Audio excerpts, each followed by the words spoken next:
Allez, salut à vous, c'est Thild, j'espère que vous avez passé une très bonne semaine. On se retrouve cette semaine donc pour parler pédagogie. On parlera des différents styles de trading. Donc on fera un tour, vraiment un gros tour d'horizon, tour de tous les styles, donc on va dire les 4 plus gros styles de trading, même s'il va forcément y avoir des nuances et des variantes. Donc qui sont le trading long terme, donc typique investisseur, là, on est plus dans de l'investissement que dans du trading finalement. On verra aussi du coup le swing, le swing qui pareil peut encadrer un large panel de traders. Ça va de certains traders qui peuvent passer des heures sur plusieurs mois à quelques jours finalement. On verra aussi du coup l'intraday, pareil, un style de trading qui encadre, qui encadre. Bon là on est quand même beaucoup plus restreint, ça doit rester au cours d'une session journalière, donc finalement on va avoir des traders qui vont pouvoir passer 1 heure sur leurs écrans, voire plusieurs heures, donc une dizaine d'heures, voire 20 heures, c'est possible. Et on verra aussi du coup les scalpers, donc scalpers pareil, tout dépend type de scalping. Il y a les scalpers qui vont scalper au tick, avec des outils adéquats, ou alors des scalpers qui vont plutôt scalper en M1, donc en 1 minute, ou aller 5 minutes, mais là on n'est plus vraiment dans du scalping, je pense, à mon sens, on est plutôt dans de l'intraday, parce que les positions seront quand même beaucoup plus longues, donc souvent ça va, quand je dis scalping, ça part de quelques secondes pour les traders qui tradent au tick, à plusieurs minutes, en dessous d'une heure. En tout cas en crypto, parce que toujours pareil, on s'adapte en fonction des conditions de marché. Effectivement en crypto, c'est très difficile de pouvoir scalper, on va dire au tick, parce que simplement les frais sur les plateformes crypto sont beaucoup plus élevés que chez un broker classique qui proposerait par exemple sur Future, ce genre de choses, où vraiment les fees nous permettent de faire du scalping au tick, alors qu'en crypto finalement, ça l'est beaucoup moins. C'est pas vraiment possible sur du BTC, par exemple sur Binance ou de choses, de pouvoir trader au tick, étant donné que les frais sont trop élevés, donc on peut pas prendre juste 3-4 ticks, on doit aller au moins chercher 20 ticks, 20, 30 ticks, donc du coup forcément ça nous amène des positions qui vont être beaucoup plus longues. Bon, on en parlera en détail après. Donc, alors on va commencer donc à certaines questions qu'il faut se poser, à dire quand on est à la recherche du style de trading qui peut nous convenir au mieux.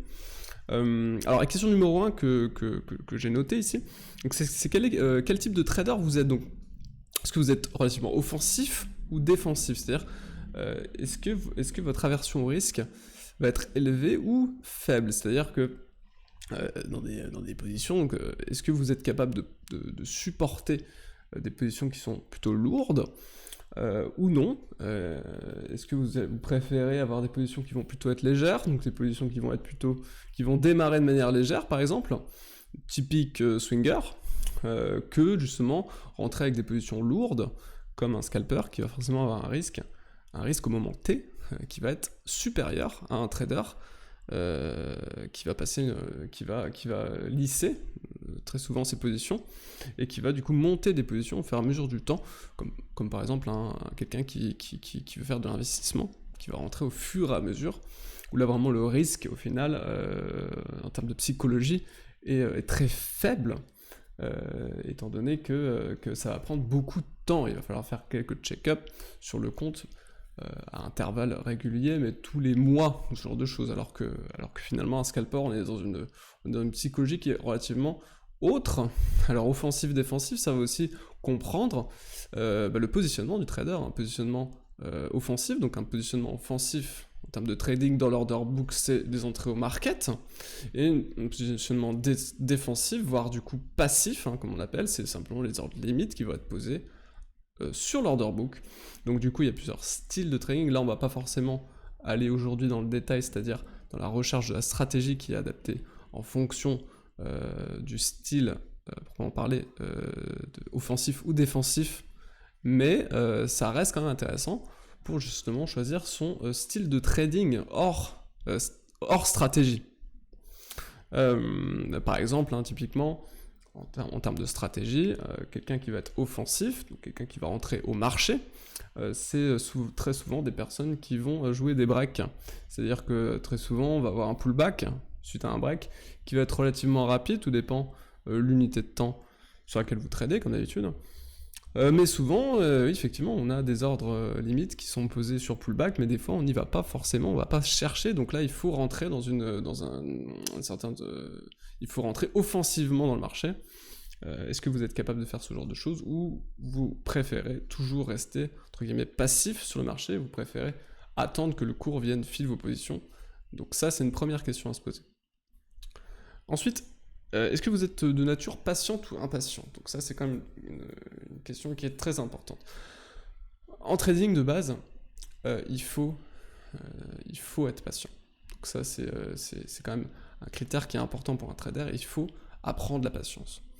Si vous êtes, mais on a quand même tous une nature. On a tous une nature qui peut être plus ou moins impatiente ou patiente. Des gens qui sont très posés, des gens qui sont très chauds, ils veulent tout de suite. Ils veulent. Alors ça, il faut globalement le corriger. Donc il faut quand même. Mais c'est pas parce qu'on va le corriger qu'on va remplacer cette nature. Hein. Si on est d'une nature très hyperactive ou ce genre de choses, on va avoir tendance à être quand même impatient. Donc même si on va faire des efforts pour apprendre la patience, parce que ça s'apprend, on va quand même lutter intérieurement contre nous. Du coup, il faut aller à l'envers de notre psychologie, c'est-à-dire que je déconseille fortement, par exemple, une personne qui pourrait être de nature hyperactive, à faire du scalping. Parce que, simplement, une personne qui va être impatiente, si en plus vous le mettez devant un graphe antique, un truc qui bouge de tous les côtés, il y a de fortes chances que ça agisse sur son cerveau et qu'il fasse globalement n'importe quoi, parce que du coup, ça va stimuler son hyperactivité, qui peut lui faire prendre des positions qui vont être complètement destructrices pour lui-même, sans forcément s'en rendre compte, parce que finalement, c'est dans notre nature. Donc, est-ce que vous êtes plutôt hyperactif, ou est-ce que vous êtes plutôt quelqu'un de posé, en fait, dans la vie de tous les jours? Ça aussi, ça va être intéressant. Et comme d'hab, c'est à travailler. Moi, je préfère une personne qui est relativement posée. Faire du scalping, je pense que c'est plus intéressant pour une personne qui est relativement posée de faire du scalping, parce que elle va déjà avoir le fait d'être rationnel, le fait d'attendre les setups. C'est mieux d'avoir une personne qui va être patiente en scalping qu'une personne qui va être impatiente.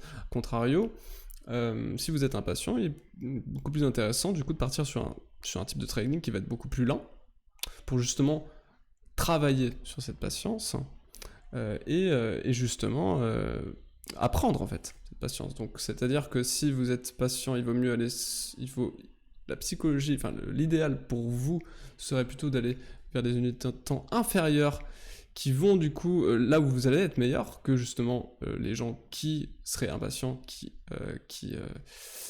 traderaient dans le même camp, donc vous tradez dans la même cour, sauf que vous êtes patient et l'autre est impatient, donc il y a forcément un des deux qui risque de faire plus de bêtises que l'autre. Donc c'est quand même beaucoup plus intéressant comme ça, d'aller sur des styles de trading qui vont être opposés à votre psychologie de base. Ensuite, est-ce que vous êtes discipliné ou indiscipliné? Donc ça, pareil, en trading, il faut être discipliné, c'est très important. Ceci dit, on a toujours une nature, on a des natures des fois qui se dispersent. Il y a des gens qui se dispersent naturellement, des gens qui sont très carrés, des gens qui aiment ranger leurs affaires à leur place. Il y en a qui s'en fichent de ranger leur chambre, ce genre de choses, qui préfèrent faire un peu tout et n'importe quoi. Et effectivement, pareil là-dessus, si vous êtes discipliné, si vous avez une nature disciplinée, ce sera beaucoup plus facile pour vous orienter vers un trading court terme qu'une personne qui est totalement indisciplinée, car une personne indisciplinée, il faut du temps, il faut du recul pour se discipliner, alors que vous êtes de nature disciplinée, et donc vous allez pouvoir prendre des décisions qui vont être beaucoup plus rationnelles et beaucoup plus sensées à l'instant T qu'une personne qui serait de base indisciplinée et qui aurait des problèmes avec ça, justement. Donc pareil, ça rejoint un peu ce qu'on a dit avant, essayer, on va dire, d'aller vers là où en fait on ne s'attendrait pas à aller. En fait, quand on est plutôt discipliné, quand on est plutôt patient, on s'attendrait plutôt à être attiré plutôt par un type de trading qui sera plutôt swing, donc très posé, très loin du bruit. Alors que finalement, c'est pas forcément là où on peut performer le plus, surtout quand on a ce genre de psychologie. Donc voilà, c'est à voir. Nature stressée, relax. Pareil, donc ça rejoint encore un peu ce qu'on avait dit. Une personne qui est fortement stressée de base aura beaucoup de mal en scalping parce que les variations sont très rapides. On va prendre beaucoup de positions dans une journée. Ça va forcément influer sur le cerveau, même si les tailles de position sont totalement gérées. Le fait quand même de prendre 20 positions dans la journée, ça va jouer à la fin de la journée sur votre état psychologique. Et forcément, si vous êtes de base une personne relativement stressée, et ben forcément prendre 20 positions dans une journée, ça va causer plus de soucis sur votre cerveau qu'une personne qui sera de base détendue, à peu près cool. Alors que justement, voilà, une personne relax aura moins de mal à la fin de la journée clôturer sa journée qu'une personne stressée, parce que simplement elle va être beaucoup plus posée et elle sera moins ancrée à avoir des biais destructeurs qu'une personne qui sera de base stressée dans la vie de tous les jours. Donc c'est vraiment une étude psychologique qu'il faut faire sur votre propre personne, donc il faut vraiment se pencher sur son cas personnel et en tirer des conclusions. Donc en tirer des conclusions pour savoir vers où on pourrait tendre en termes de style de trading, là où justement votre psychologie est la plus adaptée pour pratiquer tel ou tel type de trading. Et après, il y a forcément d'autres critères qui vont rentrer en ligne de compte, on va les voir juste après. Mais ça, c'est quand même... il faut s'auto-analyser. C'est très important. Si vous ne savez pas vous auto-analyser, vous pouvez passer par des gens qui vont vous aider. Donc c'est des psychologues du trading, il y en a, ça existe. Même, je crois, Bolzi sur son Discord, il y a, je crois, 2 personnes amies à lui qui sont un peu spécialisées là-dedans, ou peut-être une, je ne sais plus exactement, mais on trouve toujours des gens qui pourront nous analyser. Hein. Voilà. Alors, que recherchez-vous aussi sur les marchés? C'est très important. Est-ce que vous êtes là pour faire fructifier un tout petit capital et ensuite essayer par la suite de le faire grossir, mais du coup vous allez être dans une certaine performance, vous allez rechercher la performance, vous allez rechercher l'optimisation, ou est-ce que vous êtes plutôt dans est-ce que vous êtes déjà un peu assis, donc avec un capital relativement solide de base, que vous cherchez simplement faire fructifier votre capital, mais sans non plus partir dans des espérances de gains qui vont être hors normes. Donc ça aussi c'est important. Ça va différencier du coup l'investisseur du trader purement, un trader qui va rechercher plutôt l'optimisation, la performance, tandis que l'investisseur va chercher aussi l'optimisation, mais lui ce sera sur une projection beaucoup plus longue. Donc finalement en termes de temps, lui il n'a aucune pression, il n'a pas vraiment de pression comparé au trader qui lui temporellement a une pression, ce qui doit forcément faire fructifier son capital au cours du temps. Et relativement plus vite qu'un investisseur qui lui prendra plusieurs années avant des fois de dégager des gains sur une position. Donc, certains traders peuvent être perdants sur des positions pendant plusieurs années, mais attendre et avoir un plan simplement qui encadre ce trade et qui va du coup leur faire gagner à la fin du trade un certain nombre d'argent. Donc ça aussi c'est intéressant de savoir si vous êtes typiquement un bon père de famille, hein, ou si vous êtes plutôt le trader qui recherche la performance et faire fructifier un capital. Et souvent, à la majorité des cas, ça va être un capital qui va être plus faible que la personne qui va plutôt, elle, être attirée par l'investissement, qui aura déjà souvent de base, c'est des généralités, hein, ça ne veut pas dire que c'est toujours ça, mais très souvent, la personne qui part plutôt dans l'investissement a déjà un capital confortable, où il se projette simplement sur quelques années, il se dit, ok, si je fais tant, 20, 40%, sur 2-3 ans, ça suffira largement je serai très content de cette performance. Alors qu'un trader qui a un petit capital, faire 20, 30, 40% sur 3 ans, c'est pas forcément très alléchant. Donc voilà. Ensuite, combien de temps forcément vous pouvez accorder au trading ou à l'investissement, c'est toujours pareil. Est-ce que vous avez un job qui vous prend l'entièreté de votre temps? Est-ce que je connais aussi des gens qui travaillent, hein, qui ont un job à temps plein, mais qui savent faire du scalping à côté, mais en même temps, c'est souvent pas des gens qui sont en apprentissage, c'est souvent des gens qui ont déjà beaucoup d'expérience et ils rentrent du taf, ils calent une session d'1 heure, il fait sa session d'1 heure et il se barre, alors que bon, une personne qui sera plus novice aura beaucoup de mal à faire ça. Ça comprend aussi beaucoup ça comprend aussi beaucoup l'apprentissage. L'apprentissage prend beaucoup de temps, donc savoir sur quel type d'apprentissage vous voulez vous diriger. Si vous avez très peu de temps, ça va être très compliqué d'accumuler assez de connaissances pour scalper correctement, par exemple.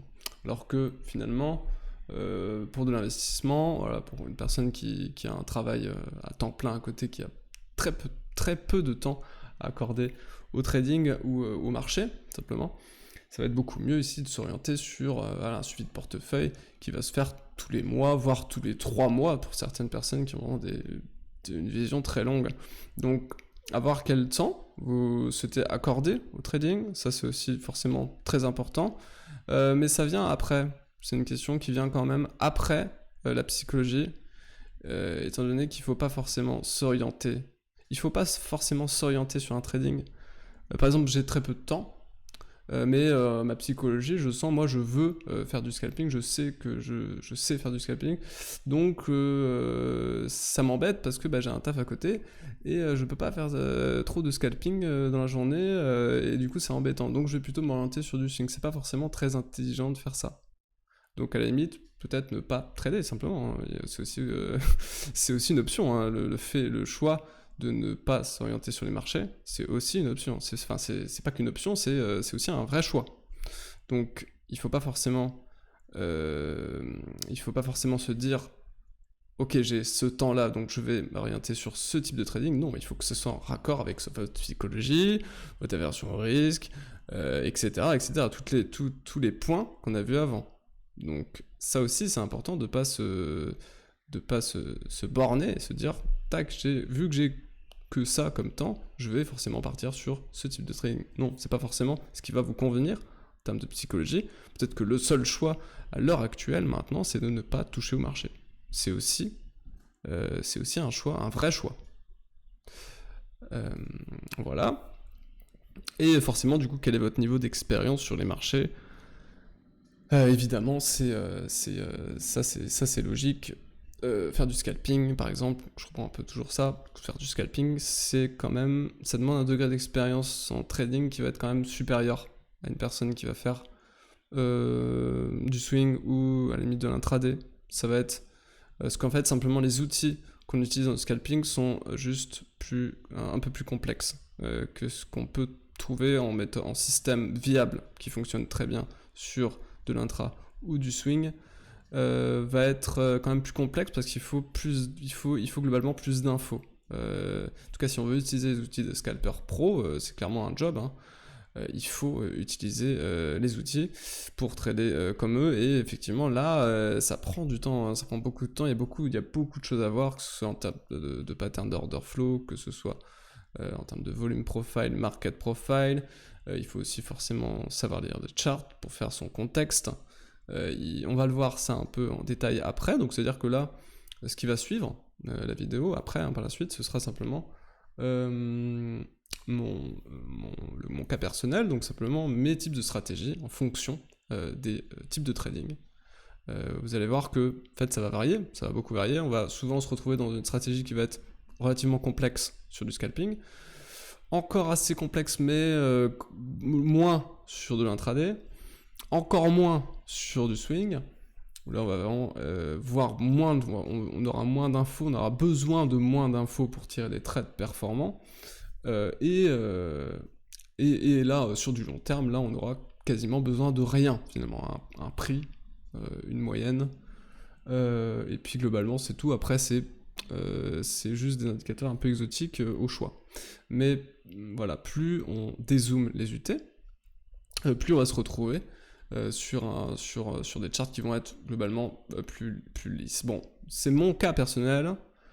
Par exemple, des traders, des scalpers qui feraient que du price action, finalement ils ont rien sur leur chart. Donc vous voyez que c'est mon cas, donc personnellement, j'utilise pas mal d'infos, j'utilise de plus en plus d'infos, plus on zoome au niveau d'utilité, plus j'utilise d'infos, plus j'ai besoin en tout cas d'infos pour tirer un système efficient. Après, écoutez, il y a des gens hein, qui scalpent sans indicateur, donc écoutez, libre à chacun d'utiliser la stratégie qui lui est adaptée. Du moment qu'à la fin, on gagne de l'argent, écoutez, c'est le principal, hein. C'est pas forcément la méthode qui est importante, c'est la finalité. Voilà. Alors, forcément, donc là on en a déjà un peu parlé, donc ça c'est l'utilisation des time frames. Donc toujours là c'est dans le cadre d'une stratégie de trading.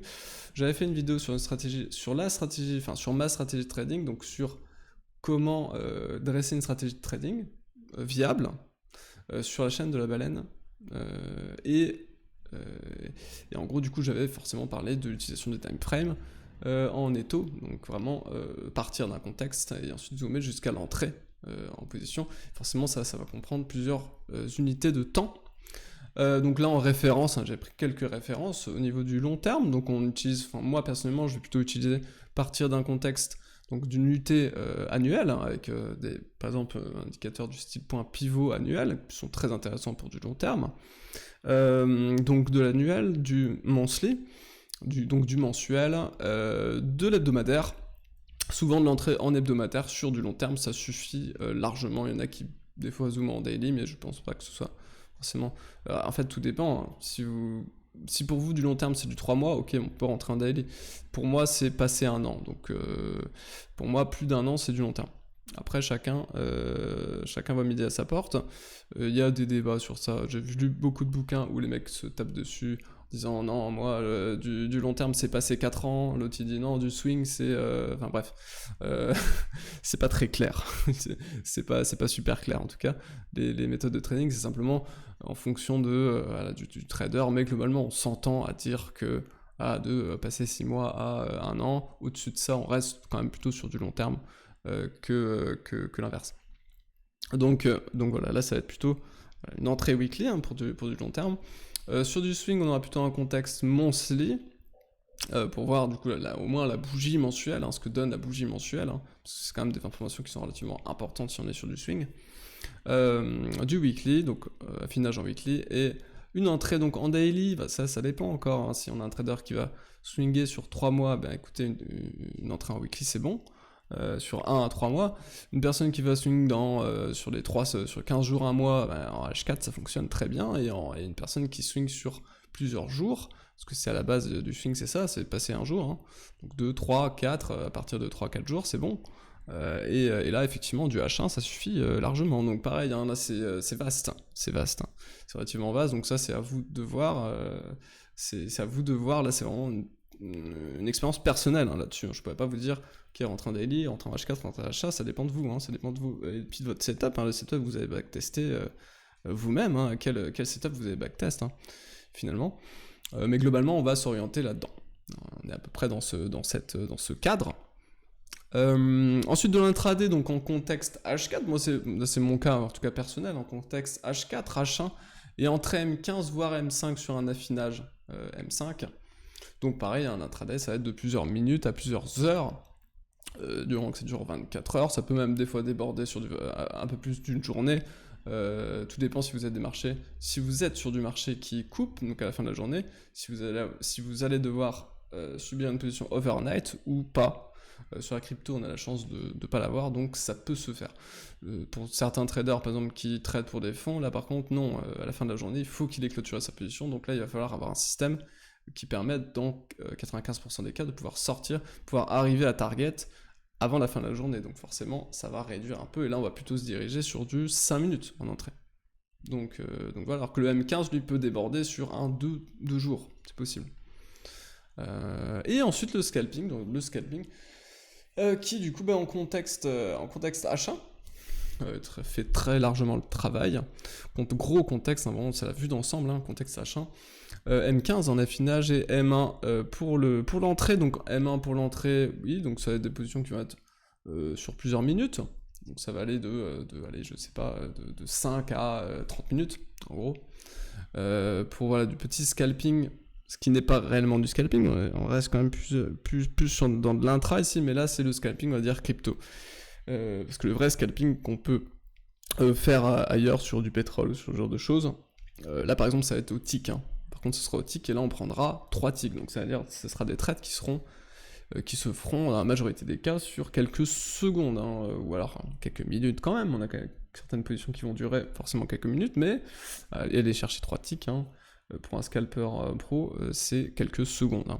Ça va vraiment très vite sur un pattern d'absorption, ce genre de choses, ça va très vite. Donc voilà, pareil, donc il n'y a pas forcément un cadre, vous voyez qu'on a vu quand même plusieurs styles de trading, mais dans ces styles de trading, il y a des sous-styles qui vont faire du coup qu'un swinger va lui être en position des fois jusqu'à 3 mois, alors qu'un autre swinger sera en position 4 jours, hein. Donc il y a quand même un sacré écart en fait entre les styles. Donc dans ces styles, il y a encore un sacré écart, donc il faudrait, pour être juste, il faudrait peut-être réinventer des sous-styles, hein, de swinger, des sous-styles d'intradayers, des sous-styles de scalper avec la crypto qui arrivait, et ce genre de choses. Donc forcément il y a des sous-styles, hein, à l'intérieur de ces styles de trading. Et aussi du coup ce qui est intéressant, c'est savoir se croiser les styles de trading. Ça se fait souvent avec l'expérience, au fur et à mesure, hein, de votre évolution. Il y en a que moi par exemple, alors pour du scalping, non je le fais pas. Pour du scalping, c'est entrée-sortie. Donc à la fin c'est vraiment en quelques secondes, voire quelques minutes, je sors. C'est très largement conseillé, on va dire, en scalping. Après, je connais quand même certaines, par exemple Bolzé, hein, qui lui, des fois, cale des scalps, qu'il arrive à transformer en swing. Simplement parce que il a quand même, je pense, sorti 90% de sa position, hein, il sort vraiment le gros de sa position. Mais après, voilà, en fait, c'est qu'une gestion du risque, hein. C'est vraiment qu'une gestion du risque. Si vous êtes sur une très bonne localisation swing, que vous aviez des setups de short, par exemple en swing short, et que vous avez des super setups de short en scalping, et que la position dérouille littéralement, on perd, je sais pas, 1000 $ d'un coup sur le truc, toi tu te fais TP à 90% de ta position, et bien effectivement ça peut être intéressant de laisser glisser la position, et finalement après en dézoomant on se retrouve que dans le contexte swing on est très bon, donc à quoi bon retirer la position si sur le contexte supérieur maintenant ça le fait. Donc ça dépend aussi de votre temps, vous pouvez accorder au trading, ça comprend beaucoup de choses, mais chez certains traders pro ça se fait. De pouvoir switch des positions. Moi souvent quand je vais le faire ça va plutôt être des positions intra, que je vais sécuriser une grosse partie au cours de la journée et pouvoir peut-être des fois laisser glisser sur plusieurs jours derrière, qui va du coup finalement se retrouver sur une position swing. Voilà. Donc c'est aussi intéressant de croiser les styles de trading, ça se fait avec l'expérience. De base c'est plutôt déconseillé, ne le faites pas forcément parce que ça amène forcément une haute compréhension de la gestion du risque.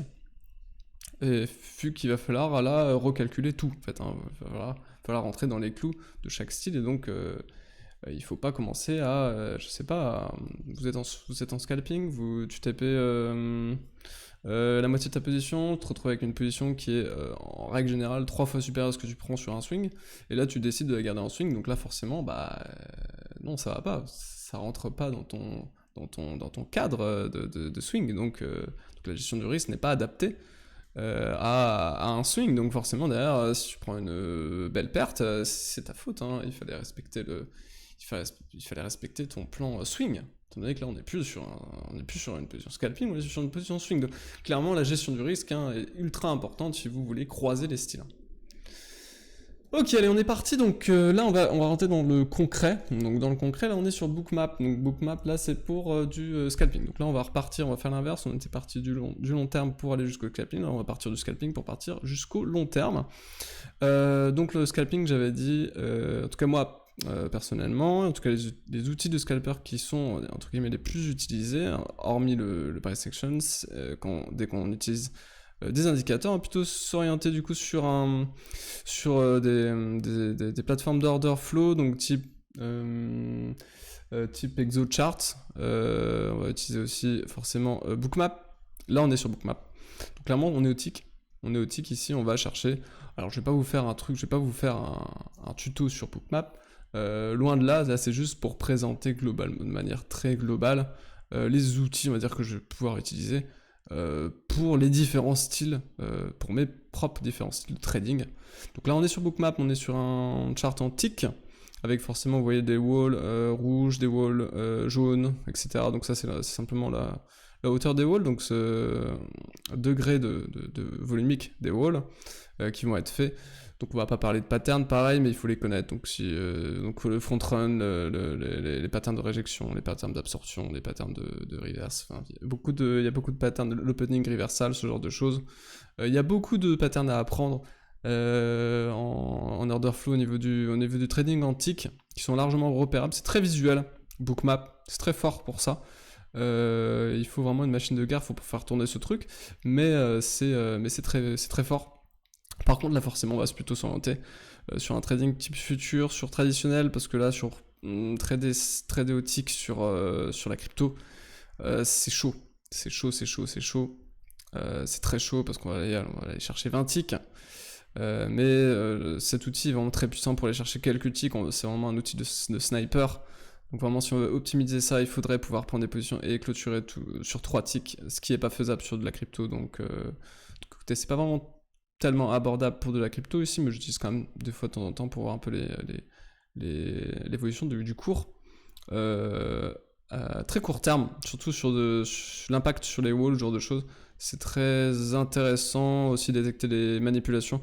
Il y a aussi beaucoup de patterns de manipulation qui sont illégales, qui sont faites sur la crypto, qui sont intéressantes à regarder, sachant que c'est vrai que c'est totalement illégal. Mais écoutez, on est sur un marché qui est totalement non régulé, donc ces patterns, il faut les connaître parce qu'elles arrivent très souvent, moins que sur le trading, mais plus que sur le trading, je veux dire, et elles arrivent très souvent. Donc voilà, ça c'est Bookmap, donc en trading au tick, donc là souvent c'est là où on va passer nos ordres, très souvent, avec simplement un clic, en un clic on place le stop, l'entrée et le TP, et on va aller chercher quelques ticks avec cet outil qui est vraiment très puissant. Très puissant, avec des indicateurs aussi d'iceberg et compagnie, qui peuvent s'ajouter en plus, mais il faut payer, il est plutôt cher, hein, le truc est vraiment plutôt cher. Là il y a une utilisation gratuite, hein, moi j'utilise en gratuit, mais si vous voulez acheter avec tout le truc, c'est clairement cher. Alors ça c'était sur Atas, donc simplement à gauche vous voyez le VWAP, donc le VWAP du jour avec les déviations. Donc ça pareil, hein, ça c'est simplement ça comprend les volumes. Les volumes et l'amplitude, en fait, ça va vous faire des bornes d'amplitude qu'on va chercher, on va dire, au fur et à mesure d'une session, avec certains autres indicateurs de big order et compagnie, on va pas trop en parler. À droite, là par contre, le contexte que j'utilise pour du scalping, que là j'ai tout rebalancé sur TV, mais là c'était sur Atas, c'était un peu plus clair. Donc là avec les IBH, IBHX, IBH, IBM, IBL, ça c'est les niveaux de balance, journalière. Simplement en fait l'amplitude entre le plus bas et le plus haut sur la première heure de session de la journée, c'est-à-dire sur la crypto c'est entre 2h et 3h, il calcule le niveau de balance moyen et ensuite il va créer des extensions, donc simplement un report d'amplitude entre le niveau de balance basse et haute, et on va du coup reporter en haut, etc. Donc là c'était limité à 3, sur le mien je l'ai mis un peu plus haut, enfin sur TV je l'ai mis, c'est Ponzi je crois qu'il l'a mis à 15. Voilà, il y avait aussi du coup forcément market profile, volume profile, donc c'est tout ce qui est donc les values, donc value low, value high, du jour, aussi de la veille qui sont intéressants, le POC du jour qui est intéressant, donc là où il y a le plus de volume aujourd'hui, là où il y a eu le plus de volume hier aussi, ce qui sont des niveaux très intéressants en scalping, les points pivots journaliers qui sont très intéressants en scalping, les niveaux d'ouverture et de clôture qui sont des niveaux très intéressants en scalping. En fait, en scalping, vous allez avoir besoin d'un peu plus d'informations, en tout cas si vous voulez passer, par exemple si vous avez 1 heure dans la journée pour passer les trades, il vous faudra des informations parce que écoutez, on va quand même zoomer sur du tick, donc on va se retrouver sur un truc qui est ultra fin, et même si voilà là en 15 minutes ça paraît super chargé, finalement quand vous êtes au tick, vos niveaux ils sont quand même loin, hein, donc ça donne simplement des niveaux qui sont spotables, qui sont qui sont spotables simplement pour trader. Et c'est pour ça que j'ai beaucoup plus de niveaux, hein, beaucoup plus d'informations, hein, sur du scalping que sur autre chose. Donc ça c'est la deuxième chose que j'utilise. Donc au niveau en termes de contexte, là pur, hein, pour chercher des niveaux là où on pourrait agir, hein, alors que là c'était plutôt les entrées. Voilà, donc en raccord avec le VWAP, les points pivots, etc. Quand on a des niveaux comme ça, hein, qui sont intéressants, là vous voyez par exemple qu'à gauche on avait le VWAP qui coïncidait exactement avec le point pivot du jour, qui avait du coup agi déjà plusieurs fois, hein, sur le cours, que ce soit à la hausse ou à la baisse. C'est vraiment des niveaux qui sont extrêmement intéressants pour du scalping, mais qu'il faut du coup forcément affiner sur des patterns d'order flow pour le trader. Et aussi du coup en dernière chose, c'est le footprint que vous voyez à gauche. Donc ça c'est simplement une autre vision du cours. Simplement on n'a pas des bougies ici, on peut rajouter des bougies, mais là on a simplement le bid et le ask, et on va plutôt aller chercher spot des imbalances, des niveaux de balance ou des niveaux qui se stackent, des niveaux d'imbalance qui peuvent se stacker sur des bottoms ou sur des tops, qui pourraient dire le but recherché là-dedans quasiment tout le temps, c'est de voir où sont les traders agressifs, parce que très souvent les traders agressifs, donc market, se font dérouiller, et c'est plutôt souvent les traders passifs, donc souvent les market makers, qui vont ramasser l'argent. Donc en gros le but là-dedans très souvent c'est d'aller chercher les traders agressifs, qui de base souvent perdent plus d'argent que les autres. Voilà, donc à peu près pour ce que j'utilise pour du scalping, mon point de vue personnel, hein.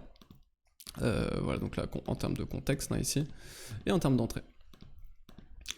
Ensuite, on va passer sur l'intra. Donc ça c'est mon système l'intra qui est relativement différent du coup.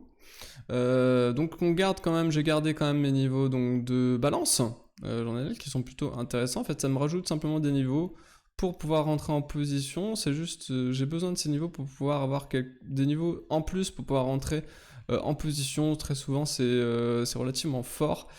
Là par exemple ici on avait une entrée possible. Attends, ici on avait bien on a l'indicateur ici, le momentum qui s'affaisse complètement, hein, qui vient très bas. On arrive carrément à avoir ce creux. Ici je crois même que sur l'histogramme on est effectivement voilà plus bas. Donc, là on a vraiment pour le coup une vraie divergence haussière cachée. Sur ce niveau on a ici un cross du coup de l'indicateur. Donc moi j'utilise le squeeze, le WT je veux dire. Ici donc qui vient cross sur ce niveau-ci, ok, avec un TD9 qui était pile dans Vegas. Donc Vegas, ça c'est mon indicateur de suivi de tendance pour de l'intra, qui est en vert ici, donc pile dedans, hein. Donc là on avait plusieurs couches de choses, avec en plus un niveau de balance basse qui venait d'être touché. Donc là très clairement le cross ici était largement achetable. En tout cas le retest, c'est-à-dire que là on clôture, je viens chercher le niveau qui est juste en dessous. Donc vous voyez que là mon niveau qui était juste en dessous c'est l'entrée en Vegas, donc l'entrée en position se faisait ici largement. Là on avait donc le niveau, et vous voyez des fois ça me donne des niveaux. Alors là pour le coup c'est le Vegas qui a donné un niveau d'entrée après le cross, mais ceci dit des fois c'est hop le niveau de balance. Donc ça dépend, moi j'aime bien le rajouter, ça me donne plus de niveaux, et globalement le cours réagit très bien sur ces niveaux. Donc écoutez, regardez, hop, il y a quand même plusieurs fois où il vient, il sert des fois juste d'escalier, surtout en tendance sur des phases tendancielles, il sert souvent d'escalier. Donc c'est quelque chose qui est relativement intéressant, que j'ai gardé du coup. Ça, vous voyez que ça c'est quelque chose qui vient du scalping, mais que j'ai gardé dans mon système intra. J'ai oublié de dire aussi l'indicateur de momentum que j'utilise en scalping, c'était simplement les delta bars, hein. Simplement en fait les divergences delta volume, qui vont être donc pareil, que j'utilise en fait en momentum, en fait sur de la divergence en fait. Donc même utilisation qu'un momentum. Bref, voilà, ça c'était juste pour ça. Et là par contre j'ai pas utilisé de div delta, j'ai plutôt utilisé de WT, qui est relativement plus efficace, en tout cas pour la intra. Après à chacun se voit midi à sa porte, mais en tout cas moi j'ai trouvé que c'était relativement plus efficace. J'ai aussi du coup les VWAP, ceci dit que là j'ai plus les VWAP comme j'avais ici, hein. Là c'est du VWAP à gauche journalier, en rouge et en jaune, c'est du VWAP journalier. Très bien en scalping, ceci dit, fonctionne beaucoup moins bien sur de l'intra, là où l'intra sur plusieurs heures, ça va avoir beaucoup moins d'impact, là où je préférerais du coup moi avoir des VWAP qui vont être plutôt weekly ici, hein, pour avoir vraiment le sens de la tendance. Donc là vous voyez le weekly est ici en vert, dans le nuage bleu, et aussi on voit un VWAP monthly ici en dessous, hein, qui est du coup lui en bleu, la ligne bleue ici. Donc j'utilise les deux VWAP weekly et monthly. Certes j'utilise encore un peu les mêmes indicateurs, ceci dit ils ont été transformés, l'unité de temps a été transformée dans ces choses là, et là par contre j'utilise Vegas que j'utilisais pas du tout, que j'utilise pas du tout dans scalping, étant donné qu'en scalping je traite pas la tendance, je traite juste des niveaux. En scalping, en tout cas personnellement, je traite que des niveaux, je traite pas de tendance, je traite que des niveaux donc de confluence, là où il y a vraiment beaucoup de niveaux qui sont en train d'agir, et moi il faut juste une réaction sur ces niveaux. Si j'ai une réaction sur ces niveaux, je suis capable de sortir une position en gain, alors qu'ici c'est un peu plus compliqué. En intra, il me faut une tendance. Donc en intra, typiquement ici je vais plutôt utiliser des moyennes, donc des moyennes exponentielles ici avec le Vegas.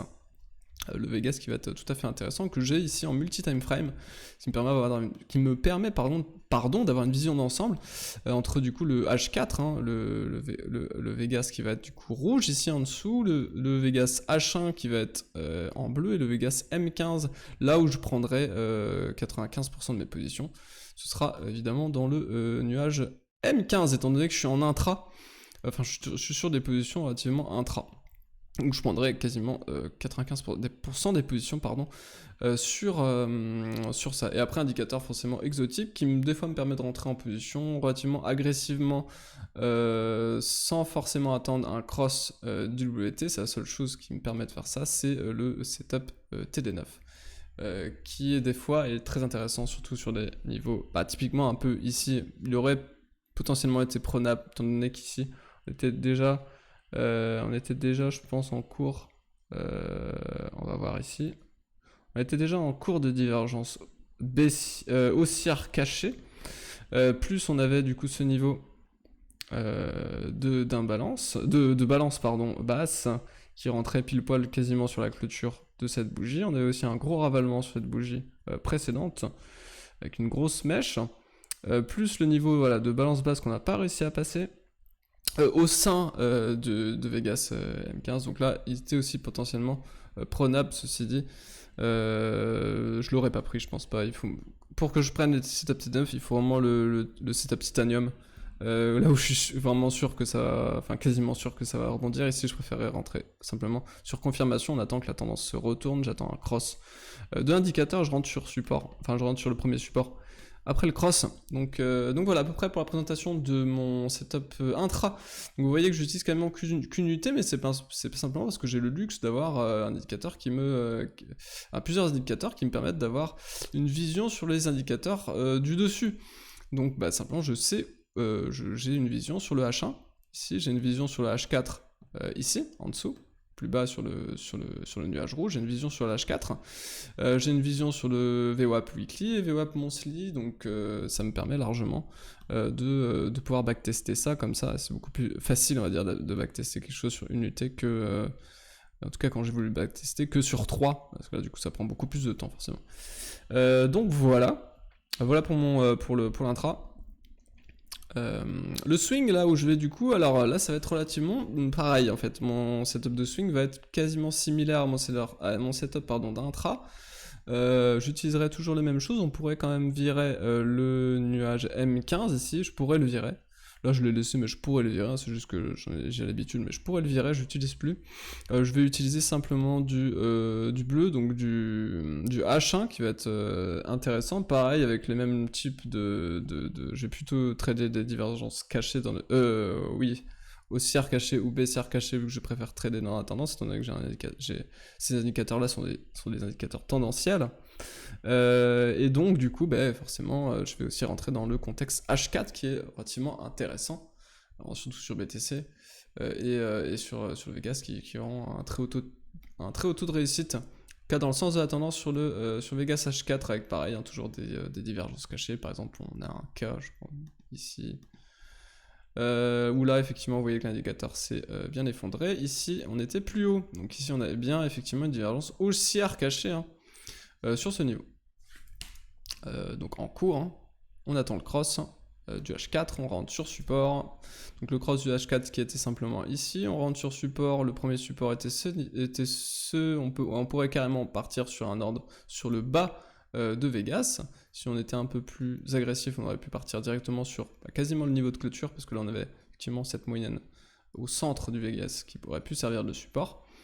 Et ensuite derrière on part sur un beau trade, long sur ce niveau, dans un bon contexte. Donc là vous voyez que voilà, j'utilise beaucoup moins de choses, hein. On commence à utiliser beaucoup moins de choses pour prendre des trades. L'explication commence à devenir beaucoup plus courte, et vous voyez qu'au fur et à mesure ça va pas s'arranger.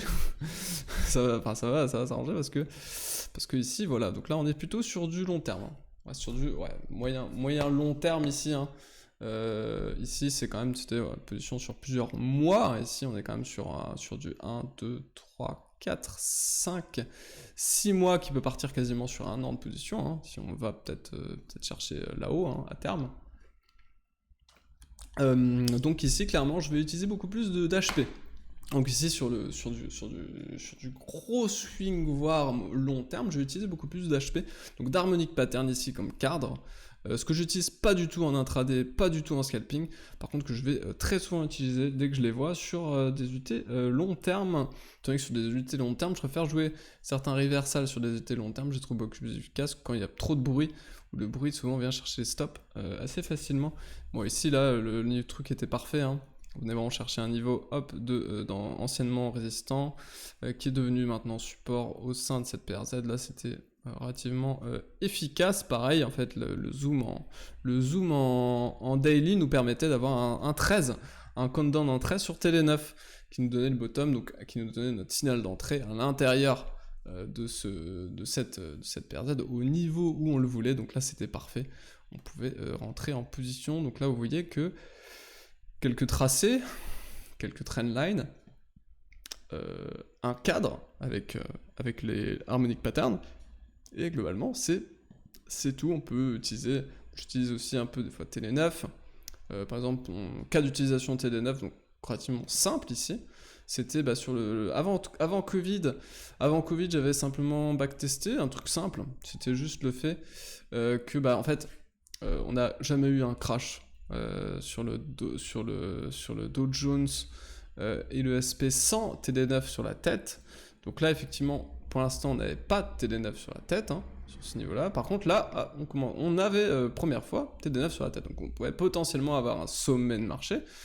Et en plus du coup on avait double divergence potentielle sur le double divergence potentielle monthly sur la tête. J'ai backtesté ça avec au minimum une divergence, on avait à peu près un taux de réussite de 75%, arrivé au moins sur riskline d'avoir un retournement brutal du marché, ce qui a en l'occurrence ici été le cas. C'est pour ça que j'avais quand même dit full TP ou 90% sur les stocks, parce que mon niveau de certitude était quand même relativement élevé. Effectivement on est venu tick le niveau de riskline, et ensuite on a eu le Covid, donc on a eu une baisse d'à peu près 40% sur ce truc qui était du coup racheté sur la safe. Enfin, à l'idéal, racheter sur la Cypher. À l'idéal, donc là c'était plutôt jackpot. Et vous voyez, là c'était vraiment une analyse qui était très simple, hein, très très simpliste. Là c'était vraiment rien, il n'y avait rien en fait, hein. Il y avait TD9 et un momentum. C'est tout, l'analyse s'est arrêtée ici. Et en fait, globalement, plus vos UT sont longues, moins vous allez avoir besoin d'indicateurs super développés. Et par exemple là, aussi un cas d'utilisation TD9 basique, c'est simplement ici, hein, on est quand même dans une tendance de fond qui est relativement haussière. On a un TD9 acheteur au sein quand même d'une tendance qui est relativement haussière. On préfère acheter ce type de setup, même si on baissait depuis depuis un an, pardon. On préfère quand même acheter ce genre de setup, étant donné que globalement, pour l'instant, on n'est pas repassé sous 3$, hein, donc globalement, on se reste haussière, on est quand même sur un x10 encore. Donc on préfère acheter les setups. Effectivement, ici on était sur le bottom du marché, ça n'a pas forcément... Bon là c'était un truc qui a fonctionné très bien. Globalement sur tous les cycles des alts, ce TD9 a eu très haut taux de réussite sur énormément d'alts. Bon, pas toutes forcément, mais sur globalement beaucoup de choses. Donc voilà, globalement plus vous allez reculer, plus vous allez dézoomer, moins vous allez avoir besoin d'informations, étant donné que les setups sont plus simples. Simplement, les setups se produisent mieux, c'est beaucoup plus simple, il y a moins besoin de choses complexes, on n'est pas à la recherche de l'information, à la recherche d'informations rapides, avoir le plus d'informations possible, etc. Non, sur des graphes long terme, on se contente de choses très simples, genre certaines trendlines, un indicateur exotique que vous aimez bien, ou un momentum, ce genre de choses, et ça suffit largement pour trader sur des unités qui sont longues. Voilà, donc c'est à peu près tout. C'est à peu près tout pour cette vidéo, je vais vous laisser. Si vous avez des questions, ce genre de choses, si j'ai pas forcément été très clair sur certaines explications, pardon, ce qui a dû être le cas, quand je me réécouterai, je vais encore dire mince, j'ai oublié de dire ça, etc. Mais n'hésitez pas du coup à me le dire en commentaire. N'hésitez pas aussi à vous abonner à la chaîne, à venir nous rejoindre sur le Discord. Je vous laisse, c'était Tilt, passez une très bonne semaine, et on se retrouve la semaine prochaine. La semaine prochaine, pas sûr, peut-être dans 15 jours. Ça c'est l'habitude avec la baleine. Allez, salut!